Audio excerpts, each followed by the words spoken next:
I am Troy Clarkson. Today is Friday, May 20th, 2022, and we are interviewing Barbara Burgo, the co-founder and curator of the Cape Verdean Museum.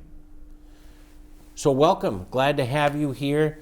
The Cape Verdean culture is so richly enmeshed in the soul of our community here in Falmouth, so I'm glad to have the opportunity to talk about that with you. Before the camera came on, we were discussing that I recently was at the Cape Verdean Embassy in Washington, D.C., and so we already find some commonalities here. So you've been to Cape Verde 3 times and have some mementos from that visit, so why don't we start our visit together with your recollections of those trips. Thank you so much for that, and I'm so pleased to be here. I know this was called Postcards, like I just mentioned to you. I had an older postcard of the cranberry industry. The Cod, Cape Verdean Museum and Cultural Center exists because when I came here to semi-retire, my mom was born in Harwich, I came back right off of a couple of trips to Cape Verde, and I wanted folks to understand that we are so much more than cranberry pickers, okay? So when I went over to Cape Verde in 1997, I was a senior in college, but I was also a grown woman. I hadn't been able to go to college as a young person, funding and family needs like many of us. And so at 45, while I was working at Wheaton College, I met folks on the schooner Ernestina, Trouty Colli, Dr. Richard Loban, in Rhode Island, that inspired me to want to not only learn more about my own culture, but to go to Cape Verde. So I brought a couple of, they're already mounted. They are postcards from Cape Verde that actually show us a little bit not only about the rich colors and the rich fabric of Cape Verde, but also how modest, and the fact that, well, I guess even before cranberry pickers, we were seafarers. You know, they know about the whalers, many of them hailed from New Bedford. But we have just welcomed all of the elementary school second graders to the museum this past month and a half. And what we try to let them know is Cape Cod is so familiar to Cape Verdeans. Cape Verde should be so familiar to Cape Codders. We have some of the same fish, some of the same sea life. We talked about the ecology, the economy, the endangered species. I wore a necklace and I taught the children that it's called tataruga in Creole, and it was a sea turtle. We talked about the sea turtles here in Falmouth that were cold stunned here on Cape Cod. But what they really wanted to know more about was being in Cape Verde. So I, of course, didn't bring a small postcard. I would love to have so many of these pictures that I took there become postcards. So I thought, from a brand new museum and cultural center, and a culture that has not had all the wealth and opportunity maybe that some others have, when I was going, I purposely got the photo album that showed a picture of the world, the globe. We are global people. What I thought I would open up with, not the airplane as we took off and not the students as they got there, but some of the life in Cape Verde that people would be able to see as familiar to the people on Cape Cod. Here we have Santa Catarina. I just said we welcomed the school children. This was back in 1997. Modest playgrounds, modest school books, modest amounts of school books and paraphernalia, but we went to study and learn something about Cape Verde, which I would hope everyone did.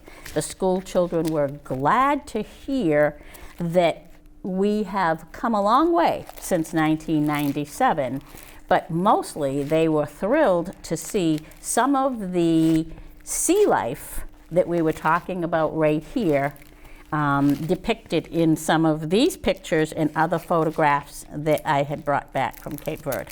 So there's quite a few. I didn't want to pull them all apart, but I parceled some of them out to show you. So of course, here's the students that went abroad to visit Cape Verde, but here is the beach. Maybe not what we're used to. We actually see pigs on the beach. What I'd like you to note is that when I was a young child coming to visit my uncle here in Sandwich, he had a hog farm. It was wealth to them. It was food. The ocean is wealth to us. Not only food, but resources for a job, for getting out of Cape Verde, which beautiful place, but very, very dry, as I'm sure you know. So the droughts in the early 1900s had folks coming over here in droves, and people were dying. But what I also wanted you to see is the size of the fish that they caught that day while we were there. Forgive me, I don't know what kind of fish this is. I'm wondering, it couldn't probably be a codfish. I don't know. No, but it's certainly not a cod. No, so since your trip in 1997, some 25 years ago, the strength of the relationship between this region, the Cape and southeastern Massachusetts and Cape Verde, has only strengthened. And I know that part of that part of that influence has led to the creation of a university over there in Cape Verde, which was largely supported by folks in this region, including the folks at Bridgewater State University. Exactly it. So when I went in '97, I was a student at Rhode Island College. It was the URI RIC Summer Seminar Abroad. We were one of the first group of students to go there. I did meet Pedro Pierce. The institute, of course, at Bridgewater State U is called the Pedro Pierce Institute for Cape Verdean Studies. One of the things that I want to say about the institute is that not only has it helped grow our own students and scholars to assist with teaching about the Cape Verdean culture and learning about the Cape Verdean culture. Funny you would say this, we just had a Zoom meeting here at the museum from Bridgewater State U's Institute of Cape Verdean Studies, Pedro Pierce Institute, and we are going to try to begin a sister school program with folks here, students here in Falmouth and Cape Verde. This was inspired by conversations and visits with especially the director of the Institute, Angelo Barbosa. I met him last summer.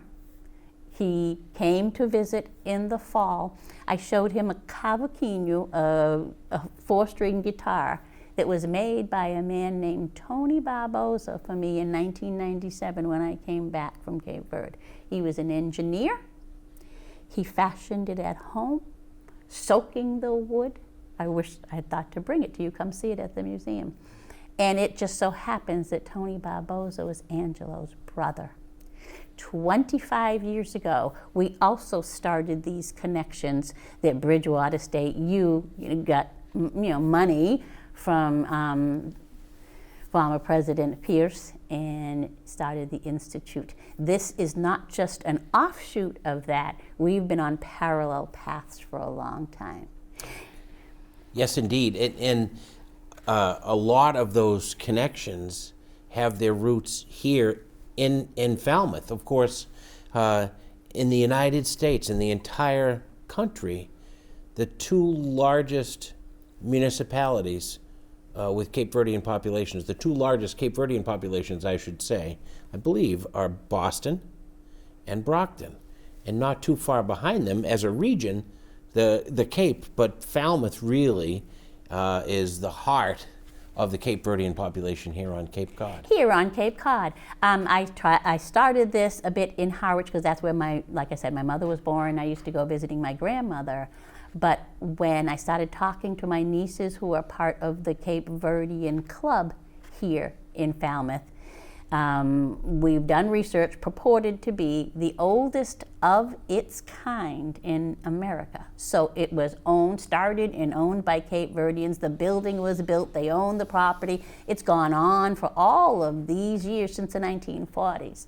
I was amazed at the rich heritage and deep roots that the Cape Verdeans have here. I was amazed to find out, so like Andrew's Farm, people always know about Andrew's Farm, the strawberries here. What I didn't realize, they call us the cranberry pickers. Judge Layton used to say berry pickers, because it's not just cranberries, strawberries, and blueberries.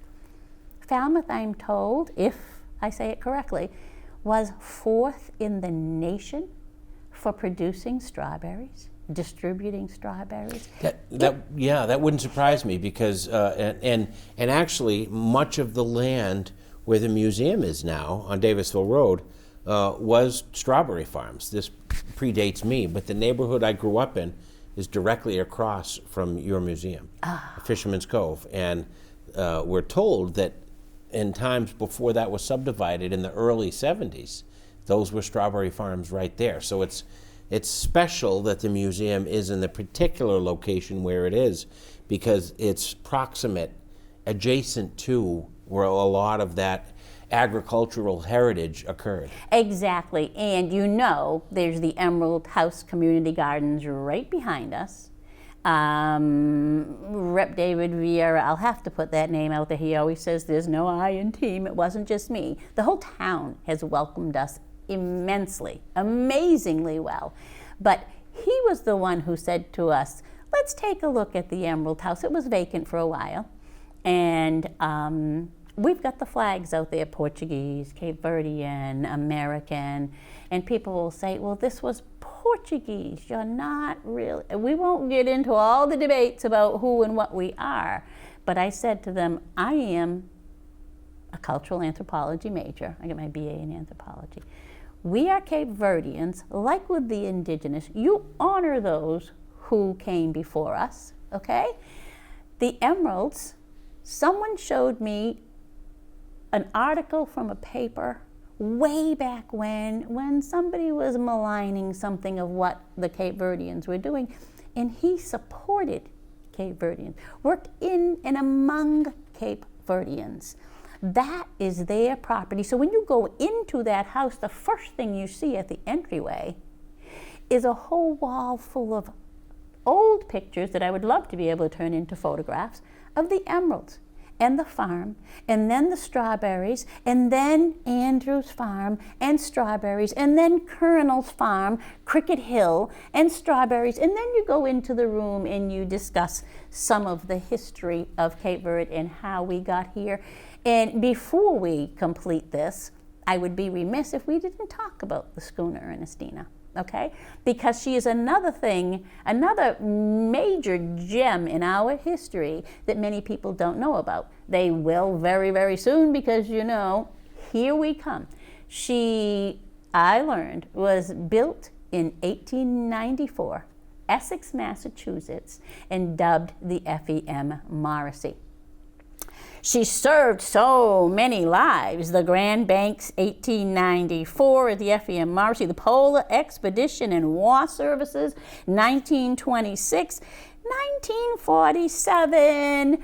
A man named Henrique Mendes found her languishing in New York. She had caught on fire. She's an all-wooden schooner, two-masted schooner. He purchased her with money he borrowed from his sister, I might add, and they repaired her enough to get her here to Massachusetts, Rhode Island and Massachusetts. And from the 50s and 60s, we know her as our Cape Verdean Mayflower. She literally brought folks here from Cape Verde to America. I have a friend named Montero who lives up in Boston, and he remembers coming over here as an 8-year-old with his mother. He said it took 31 days. His mother was sick the whole way. The Atlantic is rough.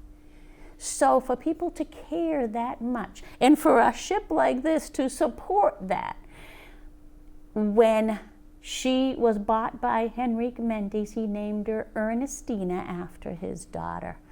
She was, of course, in bad disrepair several times in her life because of being a wooden schooner. Cape Verde then repatriated her to the United States, and what most people don't know is that she is the official vessel of the Commonwealth of Massachusetts.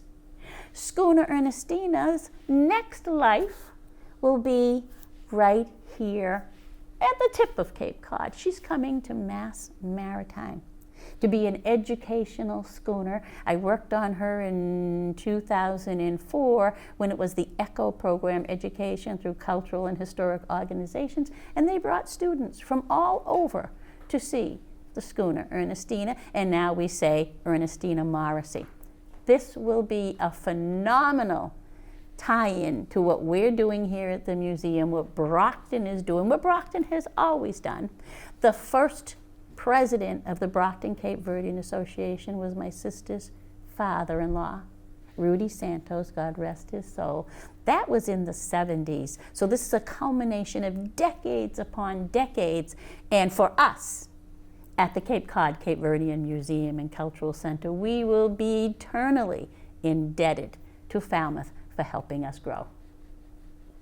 Wonderful. And so today, that rich culture and those decades of collaboration are on display at the museum. Tell us just a little bit about the museum operation itself and how the public can access it. Certainly. So we're a small staff. We're all volunteer. I'm a board member, like you said, a co-founder, myself, President Wesley Late, Wayne Lobo, who was our former treasurer and now a board member. The three of us together all had this dream of someday having a museum. I added the And Cultural Center just so that we could do the things like I said to you, learn about the marine life, help with agriculture. So the gardens is behind the museum, and it actually has a 100-year-old grapevine. My grandmother had a grapevine in her yard, and her mother had a grapevine in their yard.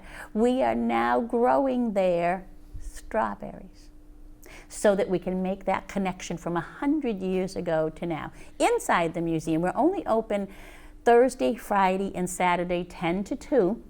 I take Fridays off from my paid job every week to be here, do things like this. Anyone's welcome to give us a contact. Go on the website, go on the Facebook page. If you put in Cape Cod Cape Verdean Museum and Cultural Center, you'll find us.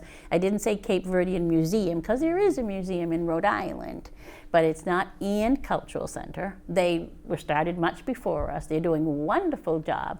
But here, we are going to inspire all of the things that people want to learn. We have an education room, a historical room when you first come in the front door. It is a timeline of the history of Cape Verde because many people don't know it. Then we have what we call Nana's Kitchen.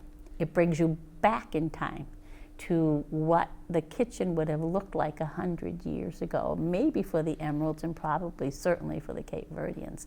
People get so emotional looking at the artifacts that are in that kitchen that their grandparents used to use. It is heartwarming. Then, of course, we have a nautical room, and Schooner Ernestina has a major part in that nautical room. And then we said to remind folks how much more than just cranberry or berry pickers we were, or just whalers or seafarers. Then we added a room that's called the military room.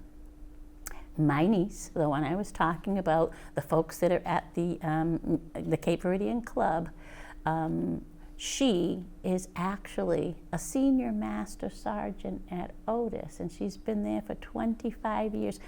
I had not even paid attention to what she was doing in her life growing up.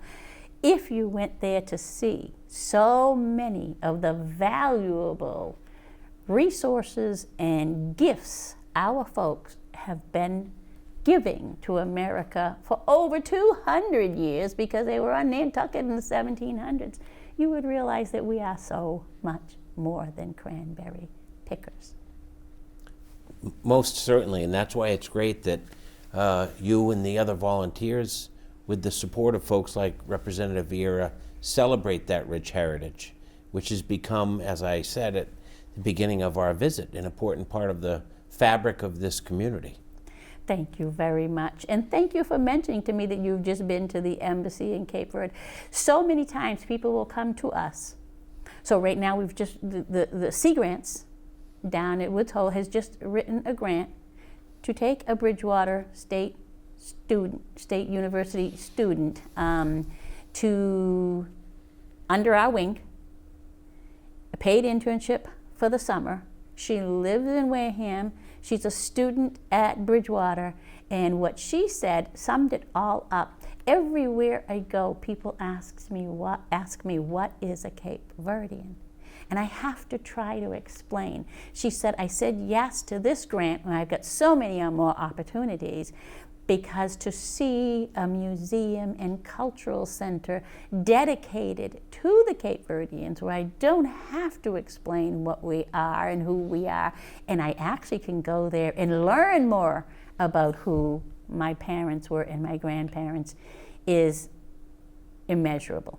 The value is immeasurable. So we will start working with a collaboration with the university and with Sea Grants and with Falmouth. Everyone here has been helpful. The select board, the town, the lease, they were just so thrilled that we were taking this on, and we are thrilled to be the next occupant of the historic Emerald House on Davisville Road. Wonderful. Well, thank you for your visit today, and thank you for sharing that experience, because through events like this, that rich cultural heritage can be shared now with future generations. So, Barbara, it's been a pleasure to spend a few minutes with you, and thank you for your willingness to share this story. Totally my pleasure. And so postcards will be made of some of the pictures that we have done, so everyone can share in the richness of Cape Cod to Cape Verde.